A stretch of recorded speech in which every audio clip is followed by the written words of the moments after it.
चलिए खबरों में आगे बढ़ेंगे और इंदौर से अगली खबर का हम रुख करेंगे, जहां पुलिस को खुली चुनौती देते हुए बदमाश दिखाई दे रहे हैं। बदमाश ने टीआई के साथ एक स्टेटस लगाया और स्टेटस में क्या कुछ लिखा। उन्होंने लिखा, लॉरेंस बिश्नोई की आवाज में एक रील भी बनाई।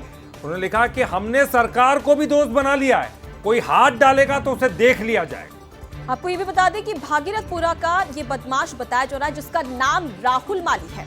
पुलिस दबिश में नाला कूदकर ये बदमाश भाग गया था, जहां बाढ़ गंगा टीआई के ट्रांसफर के बाद में ये रील बनाई थी और वो रील भी हम टीवी स्क्रीन पर आपको दिखा रहे हैं। तो देखिए बदमाश किस प्रकार से बेखौफ नजर आ रहे हैं, जहां पर अब तक हमने देखा कि जिस प्रकार से शिकंजा कसा जाता था, लेकिन अब दूसरी ओर देखा जा सकता है कि किस प्रकार से ये जो बदमाश है वो बाकायदा टीआई के साथ में फोटो भी खिंचवा के यहाँ पर डाल रहा है और उसे वायरल करता हुआ भी नजर आ रहा है। और खास बात है कि पुलिस का डर नहीं है, यही बदमाश है जो भागा था। भागने के बाद कम से कम पुलिस का खौफ होगा, लेकिन नहीं, ये तो स्टेटस पर और कुछ लिख रहा है, डरा रहा है, धमका रहा है, चैलेंज कर रहा है।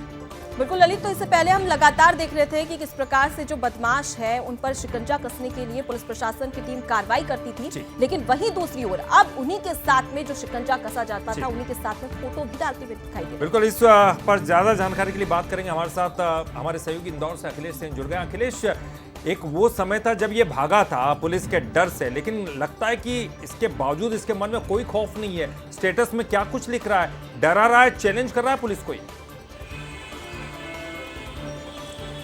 बिल्कुल ललित जी, अगर पुलिस का खौफ होता तो इतनी बड़ी हरकत नहीं करता कि वो स्टेटस डालता और पुलिस को सीधे तौर पर चैलेंज करता। ये वही बदमाश है राहुल माली, जब पूर्व में कैबिनेट मंत्री कैलाश विजयवर्गीय ने 3 दिन का पुलिस को अल्टीमेटम दिया था और नशे के खिलाफ कार्रवाई करने की बात कही थी, तब इससे घर पर पुलिस ने दबिश दी थी, तो ये घर से कूदकर भागा था और नाले में भागता हुआ दिखाई दे रहा था, जिसका वीडियो भी सोशल मीडिया पर जमकर वायरल हुआ था कि बीच नाले में खड़ा हुआ हाथ जोड़ते हुए दिखाई दे रहा था।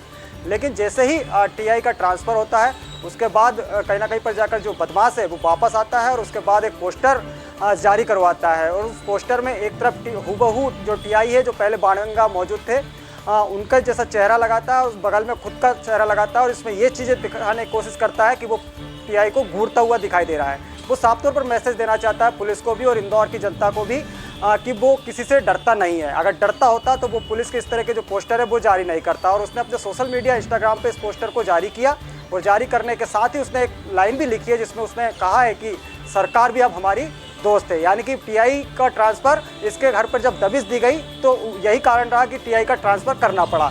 तो ये चीज़ें ये बदमाश है वो दिखाना चाह रहा है पुलिस को भी और उसके साथ ही इंदौर के लोगों को भी और यहाँ के जनप्रतिनिधियों को, साथ ही सीधे तौर पर चैलेंज करता हुआ दिखाई दे रहा है पुलिस को और रील बनाकर सोशल मीडिया पर अपडेट कर रहा है। ये वही बदमाश है जो कुछ दिनों पहले भागता फिर रहा था, लेकिन अब बदमाश के हौसले देखिए कि वो पुलिस को सीधे तौर पर चैलेंज कर रहा है। सवाल यही है कि आखिर ये बदमाश को आखिर शहर कौन दे रहा है जिसकी वजह से वो बेखौफ होता हुआ नजर आ रहा है। फिलहाल के लिए बहुत शुक्रिया तमाम जानकारी हम तक पहुंचाने।